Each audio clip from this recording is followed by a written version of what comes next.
Pues bien, así como vimos entonces el periodo de tiempo de las rondas, ahora vamos a entender qué nos dice la teoría de las razas madres respecto a la evolución en sí misma. Pero volviendo entonces acá a entender esto, así como te dije, según la ciencia, primero fue el Australopithecus y fue en tal momento histórico, acá vamos a comprender eso mismo pero con las razas madres.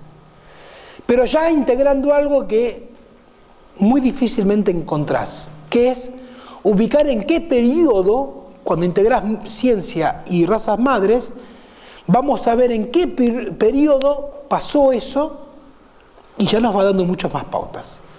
Según las razas madres, la primera raza que aparece es la uraniana. Una raza uraniana de la cual las descripciones que hay es que te dicen que no tenían el cuerpo así como lo podemos tener nosotros, sino que era más un estado gelatinoso, ectoplásmico, porque el cuerpo todavía no estaba formado. Que justamente lo que va haciendo esa raza es, a medida que avanza el tiempo, va generando densidad en su cuerpo para poder albergar la mónada. Y según la ciencia, o según en este caso las razas madres, esa raza uraniana empezó hace 18 millones de años. 18 millones de años. Y duró hasta hace 12 millones de años. Y yo acá te digo, eso pasó en el Mioceno. Y te digo, ¿qué pasó en el Mioceno? Según la ciencia, pasó que por algún motivo fue la primera vez, hace 14 millones de años, en donde el chimpancé se divide y empieza a generar línea evolutiva. Casualmente en el mismo punto. Te dije, empezó siendo un cuerpo ectoplasmático que tenía que ganar densidad. Y si yo dentro de esta línea de tiempo pongo lo que la ciencia dice que fue el primer chimpancé que empieza a caminar su recorrido hacia ser hombre, pasó en ser el mismo tiempo. ¿Casualidad? Pues veremos.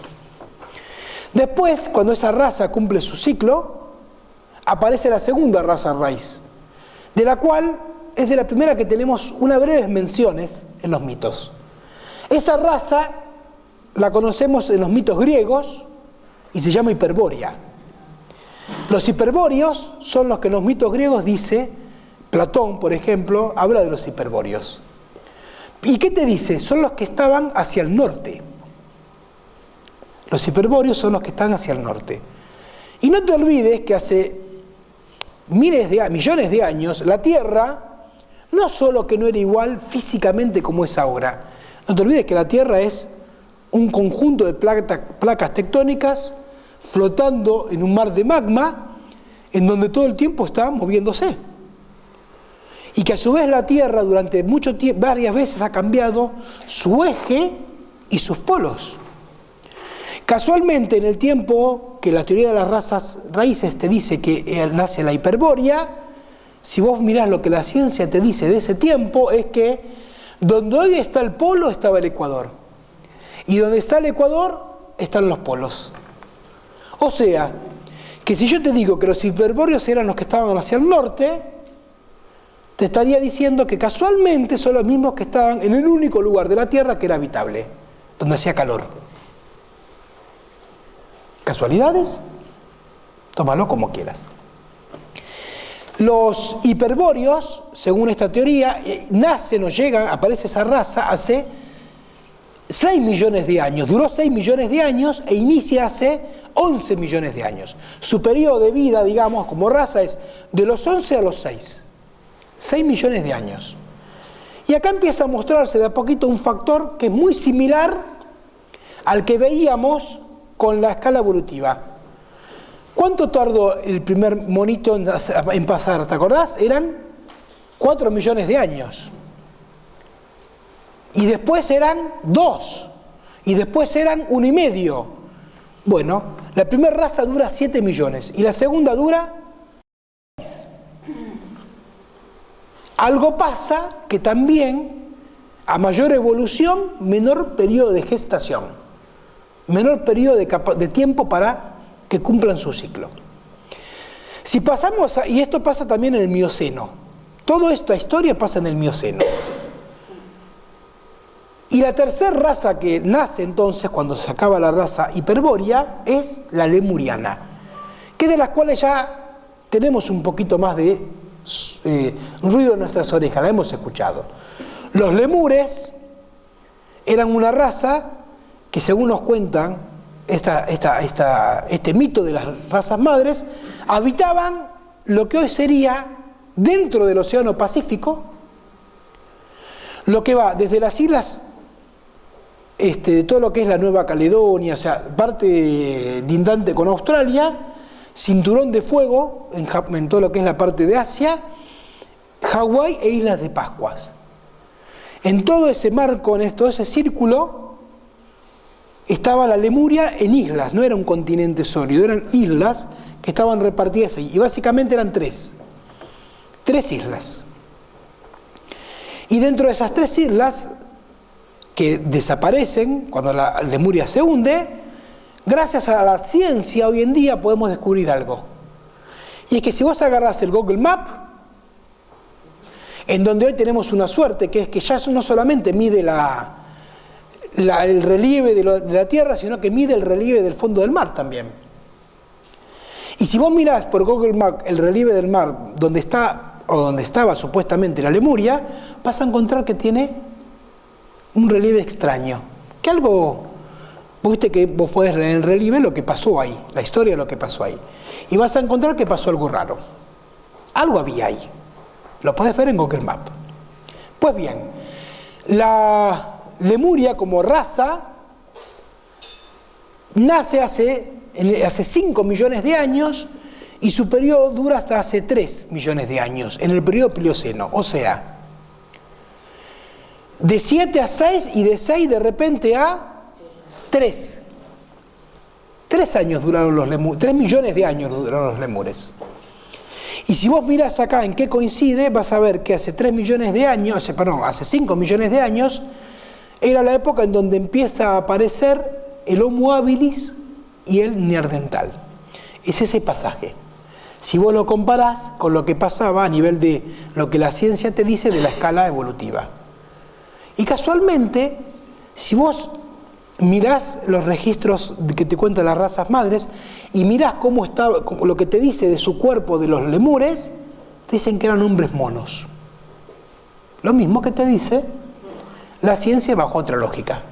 Dicen que eran hombres muy parecidos a los monos, casualmente. Pues luego de la tercera raza madre, pasamos a la cuarta. Y la cuarta ya es mucho más conocida para nosotros, nos resuena más, y es la Atlántida, los atlantes. Los atlantes, según lo que nos cuenta esta teoría, empezó hace 5 millones de años hasta hace 3. O sea, duraron de los 2 hacia los 1, o sea, 2 millones de años solamente. Los atlantes, según esta teoría, 2 millones de años.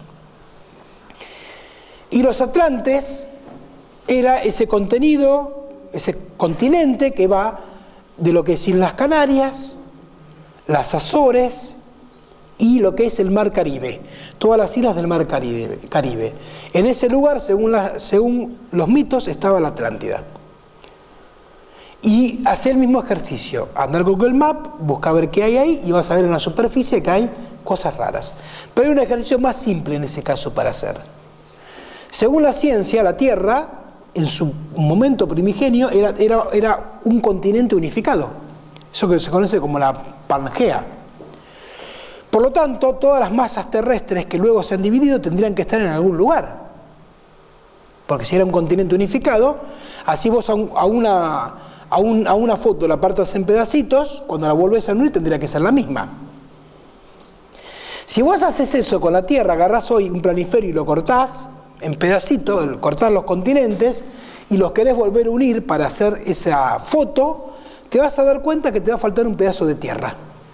Y ese pedazo de tierra que te va a faltar es casualmente en donde dice esta teoría que estaba la Atlántida. ¿Casualidad? Casualidad. Cada uno le puede poner su nombre. Los atlantes le dan paso a la quinta raza raíz, que es la aria, la nuestra. Y empezó hace según esto nos cuentan, menos hace 850.000 años.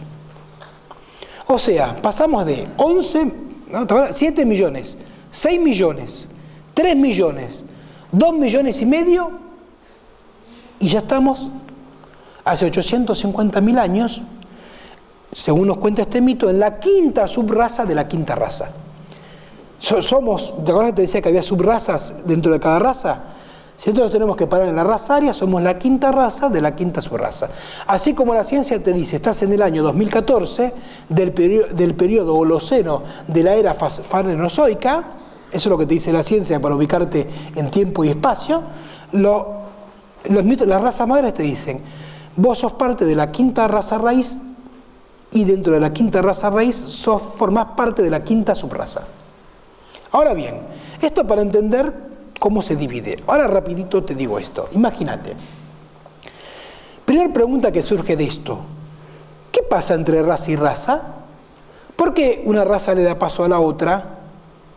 Pues bien, lo que encontramos dentro de este mito es que te dice que cada raza lo que viene a hacer es ese juego de experimentación de Brahma. Y que tiene un principio y tiene un objetivo. Y que y llega un punto en donde Brahma evalúa si esa raza cumplió con su objetivo o no. Y si no lo hace, la destruye. La destruye. Y lo mismo ha pasado con... Tenemos información de, por ejemplo, de que la Atlántida se hundió por lluvia. Y la Lemuria por temblores. Es lo que nos llega a nosotros. Quiere decir que ahí te muestra que cada cambio de raza está ligada ¿a qué? A una catástrofe. Por lo tanto, si nosotros estamos siendo la quinta raza raíz de la quinta raza, tendríamos que estar atentos por lo siguiente, dos cosas. Uno, si vemos que cada vez el factor temporal se acelera y nosotros ya somos la quinta raza, la quinta subraza, quiere decir que las dos razas que faltan son en lo inmediato, no son hace millones de años. Si seguís la misma lógica, donde ves que el tiempo se acelera. Y después hay un punto importante donde los mitos nos dan la respuesta. Los mitos y lo que vamos a ver ahora de entender, por ejemplo, un poquito de algunas subrazas dentro de alguna raza. Y es que la Biblia te cuenta que alguna vez, antes de que Dios destruya la humanidad, ¿qué hizo? Aparte de apagar la luz, cuando los destruyó. Les dijo, te apago la luz. Y los destruyó ¡tac! Te dijo, se te acabó la posibilidad. ¿Qué hizo entonces? Mandó un diluvio, ¿no? Según nos cuenta, por ejemplo, la Biblia, para destruir a la humanidad y dar una nueva. Pero también, ¿qué te dice? Que le avisó a un personaje de que, ojo, voy a mandar un diluvio para destruir la tierra, porque no estoy de acuerdo con mi creación, y vos, como sos un hombre justo, tomá a tu familia y a cada una de las especies y transformate en la semilla ¿de qué? De la siguiente humanidad. Pues lo mismo pasa porque ese pasaje de la Biblia relata en realidad el cuarto hundimiento de la Atlántida. Es donde quedó anotado en el mito, y en este caso en la Biblia, el hundimiento de la Atlántida, pero digo el hundimiento de la Atlántida. ¿Y eso qué te muestra entonces? Que cada vez que Dios va a destruir una raza, le avisa, le da advertencias. No es que lo hace de golpe. Pero ¿se lo dice a todos? No. Se lo dice al que considera justo. Después valoremos qué quiere decir ser justo. ¿Y qué le dice? Armate un arca y poné a todos, etc. Pues bien, después lo veremos, pero yo te digo, el arca ya está hecha y la puerta ya está abierta. La pregunta que tenés que hacerte es, ¿entrás o no? ¿Subís o no? ¿Y qué es hoy en día subir a esa arca que ya está colmándose para hacer el pasaje a la siguiente raza? ¿Cuál es el boleto de entrada? ¿Qué ticket tenés que presentarle a Noé cuando llegues al arca y decirle, mirá, yo soy justo? Es que puedas demostrar que vos podés generar tu realidad. Que es lo mismo que decir que un hombre justo es aquel que cumple su palabra. ¿Y qué es crear una realidad propia? Cumplir tu palabra. Ser coherente entre lo que decís, pensás y hacés. Pues el boleto para entrar al arca es que le puedas demostrar a Noé que sos justo, coherente, porque lo que decís, lo hacés, lo sentís y lo accionás. Y para mostrarte ahora rápidamente por qué te tiene que tocar en las fibras más íntimas de tu corazón, de tu alma, de tu cuerpo y hasta de lo que quieras, por qué esta historia llega en este tiempo y en este momento, vamos a verlo entendiendo rápidamente cuáles fueron las subrazas que se subieron al arca para dar paso a la siguiente. Y te lo voy a mostrar con los atlantes. Una de las razas atlantes, o la raza atlante que se subió al arca para generar la raza aria, ¿sabes cómo se llama? Te aseguro que la conoces. La conoces porque la estudiaste en la escuela, en la secundaria seguramente. Y la conoces porque la ciencia dice que es la cuna de la civilización actual. Acadios. Los acadios. Las razas madres te dicen que la quinta subraza atlante se llamaba Acadia. Y los acadios, como bien lo mirás en su línea histórica, son los que luego se transforman en los sumerios y en los babilónicos.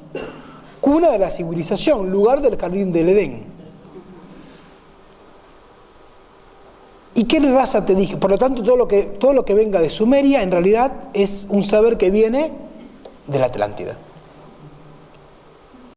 Hay un tema más importante que seguro te pasó desapercibido. ¿Qué raza te dije que era? ¿Qué subraza te dije que eran los acadios? ¿Qué número? De la 1 a la 7. La quinta. ¿Y qué raza somos nosotros? Subraza, la quinta, ¿no? ¿Ah? Quiere decir que aunque no te acuerdes, si vos hoy estás acá, es porque elegiste encarnar en la quinta raza, quinta subraza. Por lo tanto, elegiste ser la semilla que genere la siguiente humanidad, aunque no lo recuerdes. Porque la humanidad siguiente no la genera la sexta o la séptima subraza. La semilla la pone la quinta. Y si vamos, por ejemplo, a los lemures, vas a descubrir que su quinta subraza es la que le da origen a la Atlántida. Entonces, te tendrías, ¿viste cuando uno dice, ¿y para qué estoy en la vida? ¿Por qué? ¿Qué hago? Hoy tenés un motivo mucho más profundo, mucho más trascendental que el propio. Y es que si vos elegiste encarnar en este tiempo es porque elegiste ser la semilla de la siguiente raza. Mirá qué responsabilidad. Elegiste ser la continuidad de la raza humana. Elegiste ser quien se suba al arca para darle continuidad a nuestra especie. Y a lo mejor, aunque no te lo acuerdes, no te tiene que importar si te lo acuerdas o no. Te tiene que importar que hoy tomaste de vuelta contacto con esa información. Tenés una responsabilidad y tenés que hacerte cargo de esa responsabilidad. Tenés una responsabilidad y tenés que hacerte cargo de eso. Así que, hacete cargo. Y si hoy además estás acá, es porque tenés la intención de hacerte cargo de eso. Si no, no estarías acá. Pues bien, así entonces un poco lo que nos cuentan las razas madres. Y, claro, yo acá te voy a mostrar un cuadro que no es para leértelo, no te asustes. Pero al que gusta esta diapositiva, me escribe un correo y yo se la envío. Correo a Escuela Ética, ética con K, perdón, contacto @ escuela ética, ética con K, todo junto, .org. Este cuadro que ves acá es el cuadro de raza, subraza y característica. Raza, subraza y característica. Y antes de pasar al siguiente mito, te voy a mostrar algo. Cuando, según la teoría de la ciencia, el hombre se hace Homo sapiens sapiens? Hace 35.000 años, ¿no? Pues bien, si vos seguís el mito de las razas raíces, te darás cuenta que hace esa cantidad de tiempo aparece algo, que somos nosotros como raza, casualmente. Nosotros como raza. Quiere decir que nuestra raza aria, y dentro de nuestra raza aria, lo que es en particular el ario teutón, que es la quinta subraza, aparece en la misma... Acá yo tengo la línea de tiempo, ¿ves? Este es el ario teutón, que es la raza actual, la nuestra, la más actual. Aparece ¿cuándo? Hace 35.000 años, casualmente. Coincide con eso que la ciencia te dice, cuando te dice que hace 35.000 años algo pasó, que aparece el Homo sapiens sapiens, y que además, cuando aparece eso, no queda ninguna otra línea evolutiva anterior. Pues bien, ¿hemos obtenido más respuestas viendo esta verdad? Sí, porque pudimos integrar humanidades con ciencia y entender eso que la ciencia dice. Chimpancé, te dice Homo erectus, te dice Homo habilis, pero lo hemos podido ver en un ciclo evolutivo comparado además con todo esto.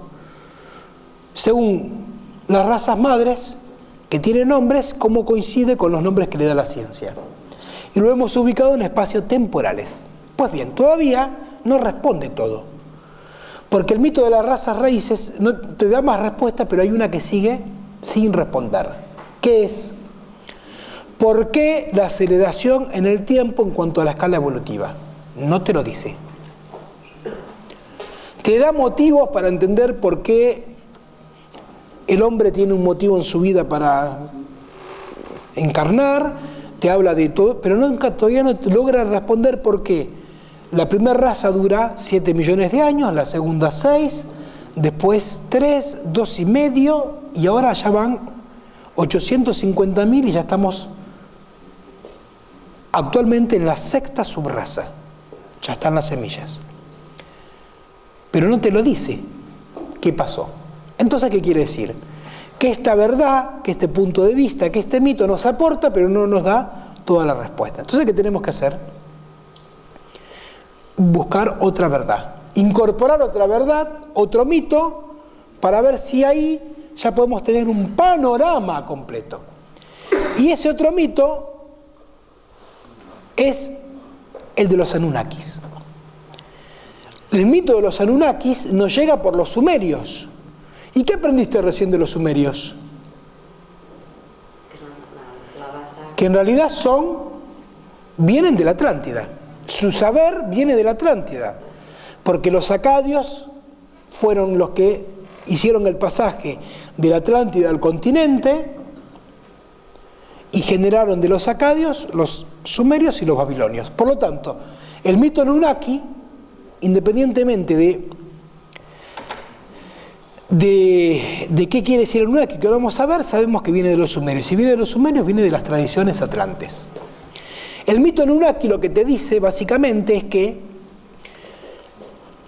hay un montón de tablillas sumerias, de escritos sumerios que fueron descubiertos, en donde dentro de todo eso, así como hace unos años se descubrieron los rollos del Mar Muerto, y dentro de los rollos del Mar Muerto se descubrió toda una historia, por ejemplo en este caso de Cristo, que no se conocía, aparece dentro de esas tablillas un texto que se llama el Umaylish.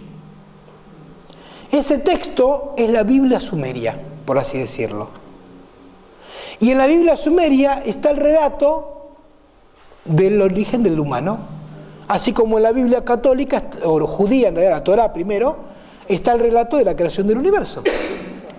Nada más que el mito de los Anunnaki te cuenta otra cosa muy distinta. Primero, ¿qué quiere decir Anunnaki? Los venidos del cielo a la tierra.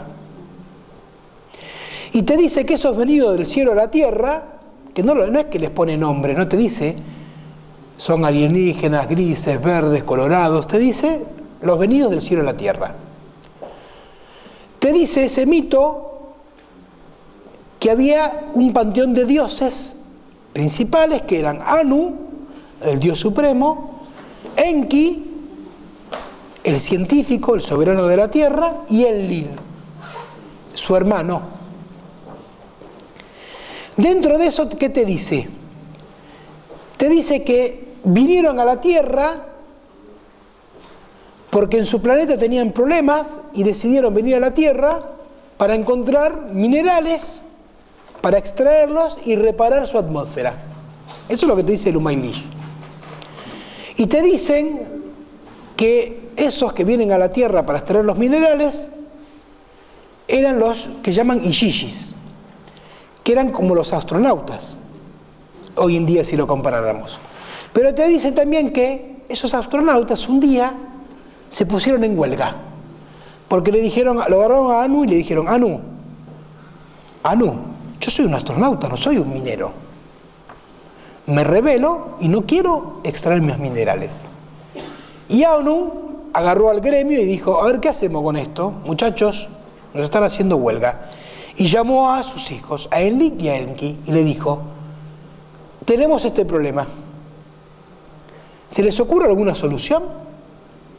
Y Enki dijo, mira, yo el otro día salí a pasear, fui a dar una vueltita. Y cuando fui a pasear, me encontré con un monito, y me parece que si a ese monito lo agarramos y le hacemos alguna manipulación genética, puede hacer las tareas por nosotros. Y Anu le dice, bueno, a ver, probemos. Y según este mito, entonces, Enlil, o Enki, empieza a manipular genéticamente a ese mono, a ese chimpancé, para que sea capaz de realizar las tareas que esos ishishis, que esos astronautas ya no querían hacer. Pero también lo que te cuenta es que lo probó una vez y no le funcionó. No tenía la siguiente capacidad. No agarraba bien el pico y no agarraba bien la pala. Y te dice que lo volvió a probar. Dijo, bueno, ok, me equivoqué en tal cosa. Vamos a probar otra vez. Y lo vuelve a probar y no le funciona. Iba otra vez. A ver ahora, y no le funcionó. Y dijo, bueno, a la cuarta es la vencida. Y vuelve a probar. Esto que te relato, si vos lo empezás a ver con las otras verdades integradas, porque fíjate que el chiste de hoy es ver verdades integradas, descubrís que esa escala de evolución acelerada empieza a tener una explicación, al menos una posible respuesta, cosa que en los otros mitos no había. Donde la pregunta es, ¿y no será que cada vez que el mito sumerio te dice que Enki manipuló al chimpancé para que sea cada vez más inteligente y hábil, coincide con esos acelerones en el tiempo? Bueno, al menos, por lo menos, por primera vez, tenemos una hipótesis o una teoría. Pero ni con la ciencia integrada con razas madres lo podíamos tener. No podíamos llegar a esa conclusión, uniendo esas tres verdades. Pero ahora lo podemos hacer por primera vez. Pero te dice algo más el Umaylish. Te dice que además Enki, cuando creó a esa cuarta generación de manipulación genética, te dice que fue tan bello lo que logró, le gustó tanto su resultado, su trabajo, fue tan perfecto lo que logró, que dice, lo que logré es que ese que era un monito ahora sea igual a nosotros. Y entonces, cuando hace eso, dice, este ser que es tan perfecto y es igual a nosotros, no puede ser utilizado como esclavo y minero para extraer minerales. Y entonces va y le dice, Anu, esto que he creado es maravilloso, no puede ser un esclavo, tiene que tener nuestra misma sabiduría y nuestro mismo conocimiento. Y Anu que le dice, no, eso es un esclavo, eso es una máquina. Y Enki se enoja. ¿Y secretamente qué hace? Secretamente le da a ese monito que ya era perfecto, ya no era un monito en realidad, le da el saber de los dioses y lo vuelve inteligente. Le da conciencia. Y de la noche a la mañana, eso que era una máquina se transforma en una máquina con conciencia. Lo mismo que casualmente te dice la ciencia cuando de ser un mono, más evolucionado o no, de la noche a la mañana el ser humano que empieza a hacer, pintar, venir a sus ancestros y tener contacto con lo científico. De la noche a la mañana, igual que te cuenta Enki que hizo con el ser humano. ¿Y Enki el dios de qué era dentro del panteón sumerio? Era el dios de las artes, de la ciencia y de la tierra. Casualmente las tres características que el ser humano toma cuando se hace ser humano. ¿Qué hace el Homo sapiens sapiens a diferencia de los anteriores? Venera a los ancestros, o sea, a la tierra, pinta las artes. Casualmente las mismas tres características que el ser humano, que te cuenta entonces eso. Ahora bien, entonces podríamos decir, ya teniendo estos tres verdades integradas, que el ser humano es la conjunción de esas tres verdades. La verdad que te cuenta la ciencia, la verdad que te cuenta la raza madre y la verdad que te cuenta el mito Anunnaki. Porque las tres en sí mismas te arman una historia y las otras no.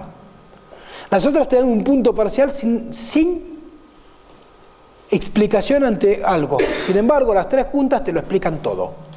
Que después vos creas o no, es otro tema, porque es una verdad. Vos la podés incorporar o no. Pero por lo menos ahora tenés una verdad unificada. Y si además, cuando ves que esa verdad unificada te dice que concluye en que cuando Anu se entera que Enki le dio al ser humano el saber, ¿qué hace Anu con Enki? Se enoja, lo castiga y de ser heredero al trono lo manda a una de sus ciudades menos importantes. Dice chau, lo destierra. Y empieza una guerra que se conoce dentro del mito como la guerra de las pirámides, en donde empieza una lucha de poder entre Enki, Anu, Enlil por el control.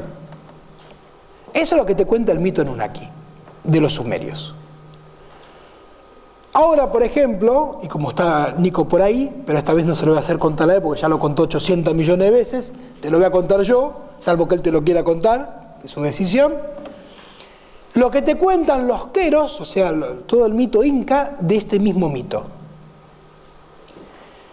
O sea, una cultura que nada tiene que ver con los sumerios, que no compartieron ni mismo tiempo ni mismo espacio. Y sin embargo te cuentan lo siguiente, te lo voy a hacer rápido. Te dicen que hace mucho, después me decís si me la aprendí bien. Dicen que hace muchísimos años, en este planeta, había unos visitantes que se llamaban chulpas, que tenían ciertas características físicas. Y dentro de esas características físicas eran que eran seres integrales, eran unificados, no conocían la dualidad. Y eran los que habitaban, eran los dueños de la tierra, digamos, los habitantes naturales, los que tenían más conexión con el mundo que los rodeaba. Y te cuenta que con el tiempo después vienen otros visitantes, que en los mitos se conocen como los viracochas. Los viracochas son, como los describen, unos seres alados que, si vos los comparás y después vamos a hacer una diapositiva, se parece mucho a esas representaciones sumerias en donde se ven esos dioses barbados con alas.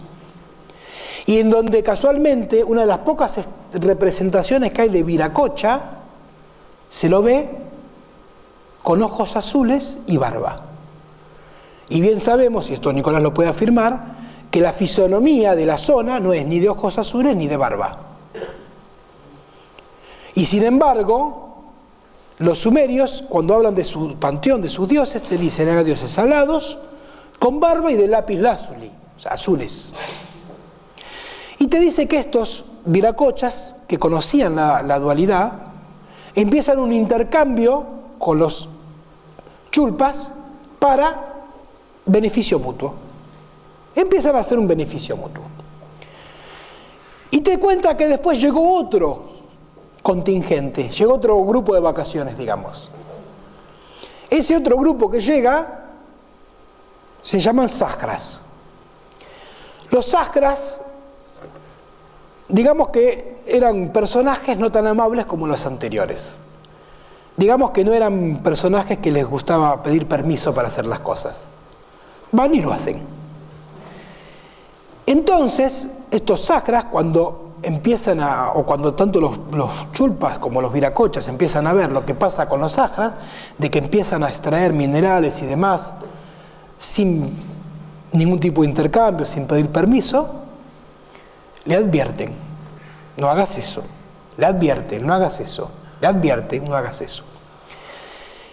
Y como no les importó mucho, empieza una guerra.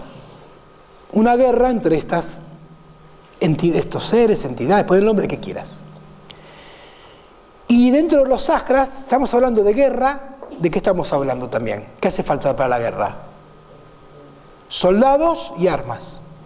Si es guerra, no creas que se tiraban con una ondita, con una piedra. Hacen falta soldados y armas. Y al mejor modo Stargate, no sé si alguna vez viste Stargate o Star Trek o todas esas, digamos que las armas que utilizaban en aquel entonces eran de reconocimiento genético, vamos a decirlo de esa manera. Funcionaban, se activaban no con un gatillo, sino por genética.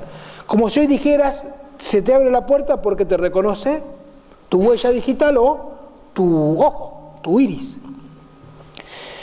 Entonces, los sastras, cuando empiezan esta guerra, básicamente, no sin tanta vuelta, dicen, a alguien se le ocurre decir: che, ¿y si encontramos a alguien que pelee por nosotros? Me recuerda cuando los sumerios decían: si encontramos a alguien que escabe militares por nosotros.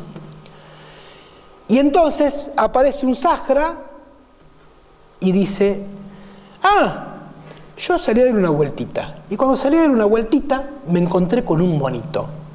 ¿Qué tal si al monito le enseñamos a usar las armas? Básicamente. Y entonces, según esta historia, empieza lo mismo que te conté los sumerios acá. Le empiezan a poner manipulación genética, pero además con una particularidad. Como eran soldados para la guerra y las armas se activaban por genética, le empiezan a poner ADN no solamente de los sastras, sino también de los viracochas y de los chulpas.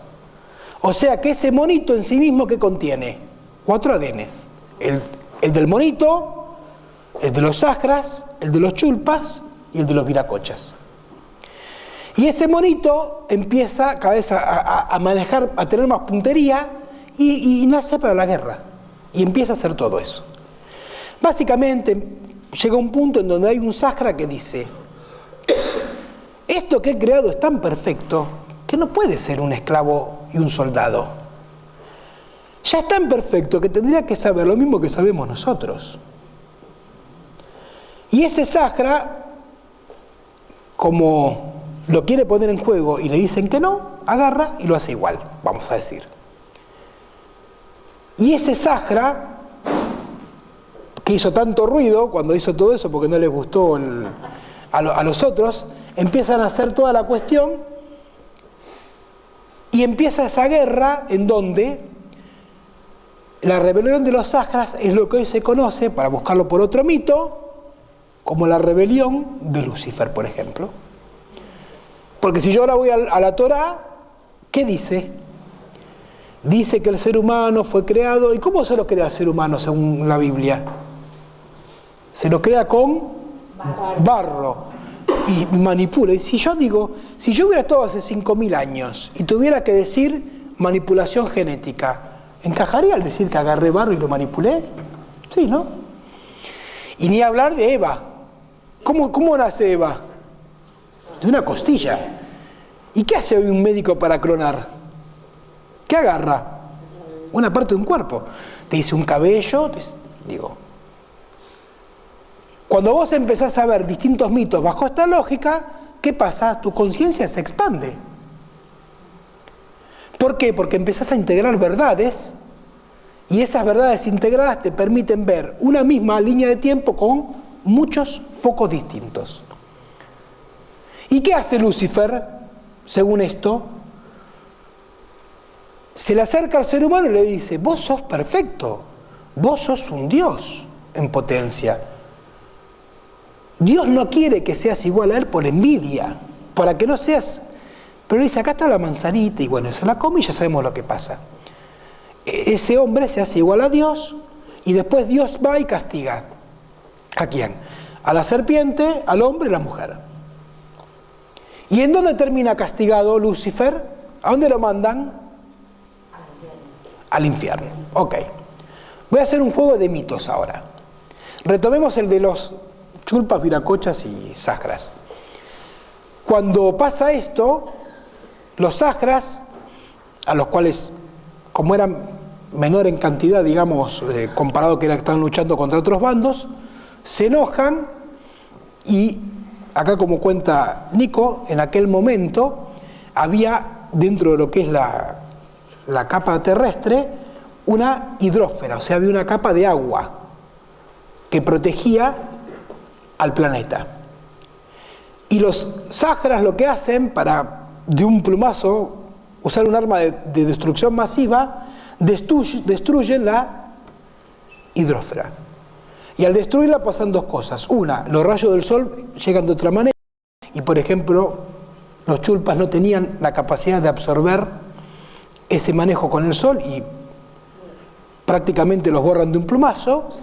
Y pasa algo también muy interesante. ¿A qué te suena? Imagínate, ¿a qué te suena una hidrósfera que la pinchan y empieza a caer? Un diluvio, ¿no? Es la única manera de tratar de entender el mito del diluvio, por ejemplo, cuando digas, durante 40 días y 40 noches llovió. ¿Y dónde? Imagínate el nivel de condensación de agua que tenía que haber para que 40 días y 40 noches llueve. Pero distinto es cuando lo querés entender, decir, ¿y qué tal si pasó eso, por ejemplo? Y después te dice básicamente que se hace un convenio entre las tres razas en donde lo que te dicen es, vos creaste al ser humano, pero eso no es un ser humano, era una máquina. Una máquina que nació para la guerra y para la esclavitud. Pero vos le diste conciencia. Ahora va a haber que darle un tiempo para que esa máquina molecular, biológica, realmente haga valer su conciencia. Y que pueda demostrar que la puede alcanzar. Pero mientras tanto, mientras esperás que eso llegue, vos, le dice a los Sahras, o al Sahras en particular, serás prisionero hasta que llegue el día del juicio final. ¿Y a dónde creen que encerraron a los Sahras? Si son mitos comparados, en lo que sería el infierno, vamos a decirlo así. Y ahora te voy a poner la frutilla del postre con otro mito.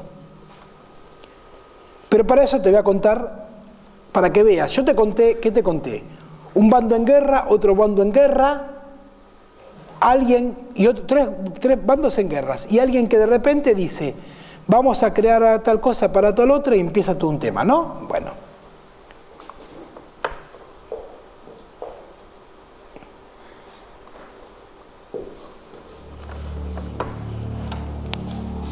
En el origen de los tiempos, cuando los hombres aún habitaban la tierra, dioses y titanes luchaban por el control del universo. Innumerables batallas se sucedían en una guerra que parecía no tener fin. Pero los cíclopes y los gigantes desequilibraron la balanza uniéndose a los ejércitos de Zeus. Con su ayuda, el dios de dioses pudo desterrar a los titanes a la región más profunda del Averno.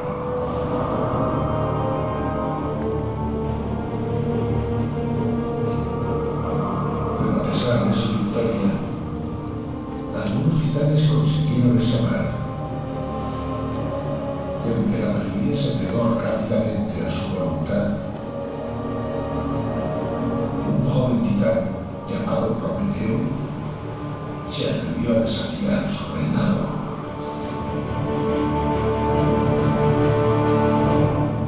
Prometeo, griegos.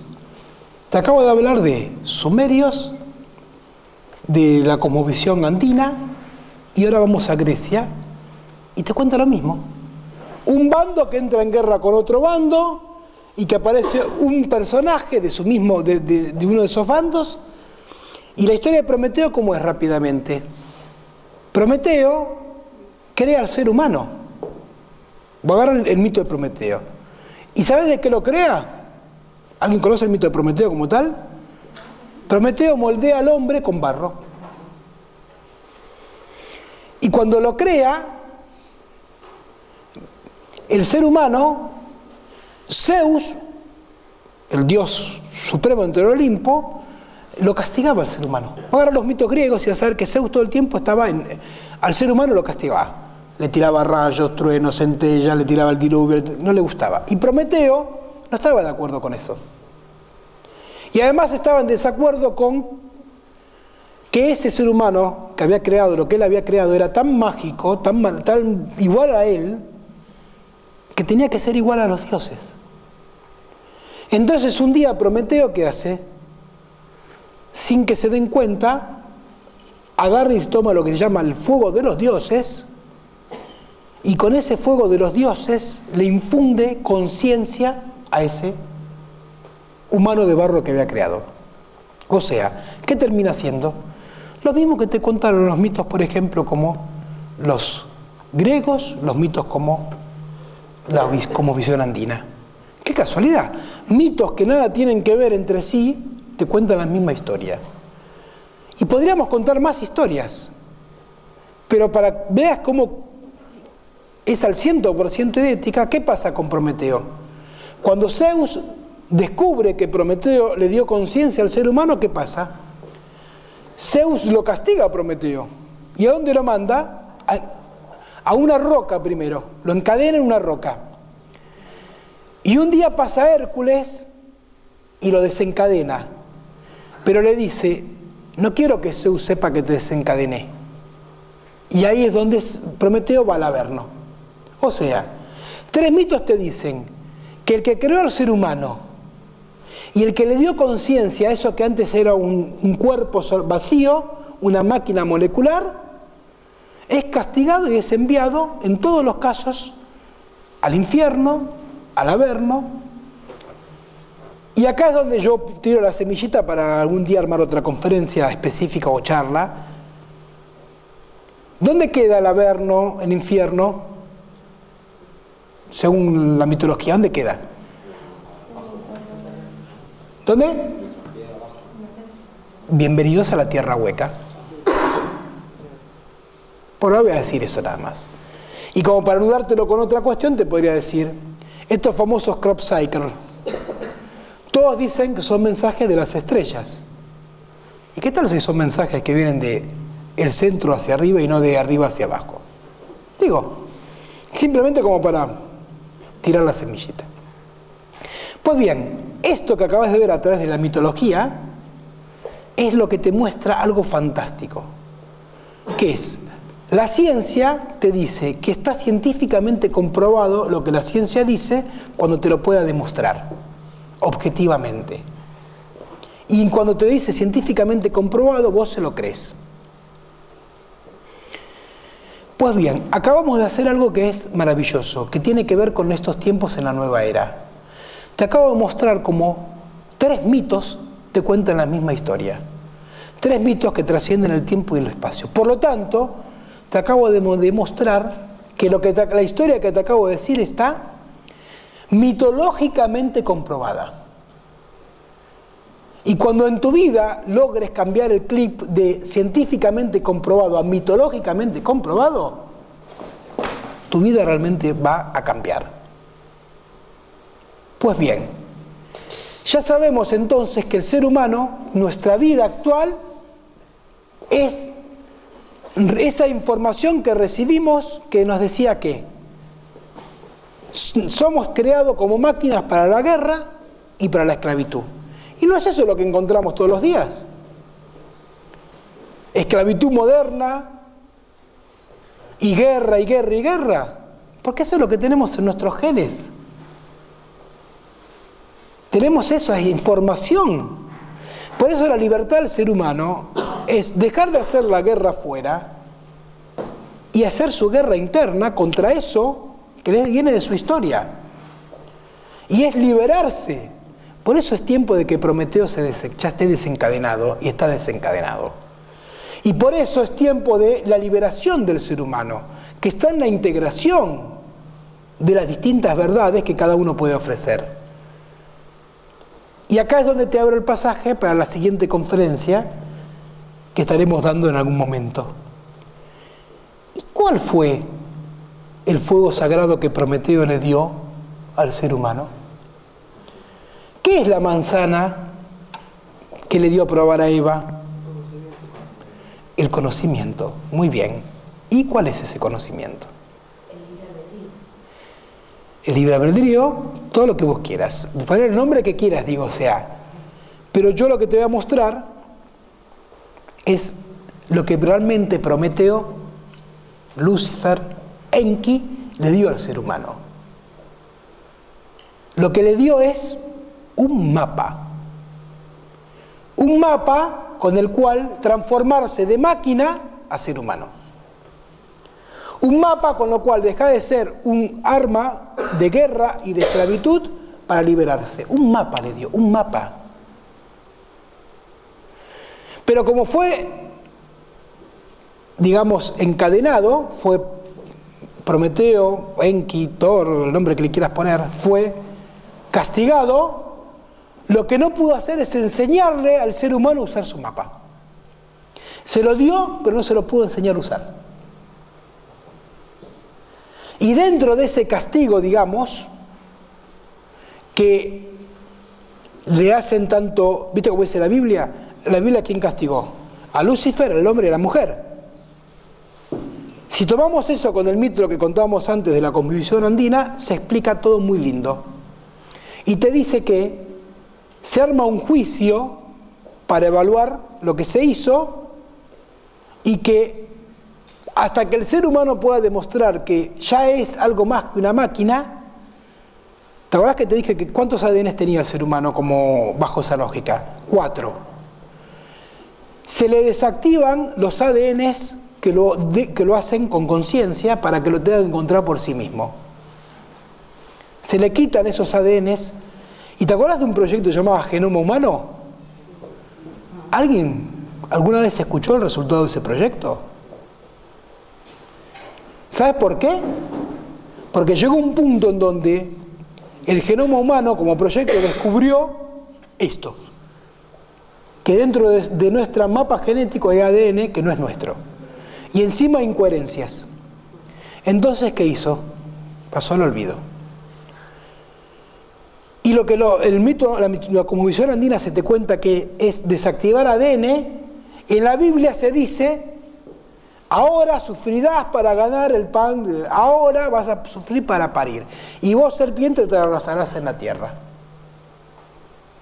Mirá cómo queda anotado en los mitos, pero la misma lógica. Pues bien, ya sabés ahora entonces que tu cuestión con tu origen oculto es que naciste creado para la guerra, para la esclavitud y que sos una máquina. Y está en vos, como tu desafío personal en estos tiempos, demostrar que sos algo más que una máquina, sos conciencia. Y eso es lo que hará que te liberes. Eso está en los mapas del conocimiento. Que para descubrir esos mapas, pues si nos ponemos a ver acá estaremos 80 horas más. Pero para el que guste conocer más de esos mapas, de ese mapa que les fue dado al ser humano, con gusto me escribe al mismo correo que te di antes y te cuento la manera de que no solamente podés descubrir el mapa, sino que podés aprender a recorrerlo. Porque eso es lo que tomamos nosotros como desafío, tanto Nicolás como Miguel, como la caja de Pandora misma, que es acercarle, reconectarte con ese fuego sagrado. Pero tu vida hoy, después de escuchar esto, ya no puede ser igual, porque ahora entendés por qué tu vida es tan mecánica. Porque naciste para ser una máquina. Y tu desafío, por haber nacido siendo una máquina, está en transformarte en un ser consciente. Pues de mi parte, muchísimas gracias. Te puedo decir que podía hablar 3 horas más, pero considerando la hora, te terminé resumiendo algunas cuestiones. Pero como en toda conferencia pongo en juego cosas que en la otra no. Ya di conferencias en México, en Argentina. Por lo tanto, cuando algún día surjan, ¿para qué? Para que cada uno que vio la conferencia pueda armar una verdad. Y el día que todos los que vieron las conferencias se junten, podrán ver la verdad completa. Así que muchísimas gracias y ojalá lo hayan disfrutado.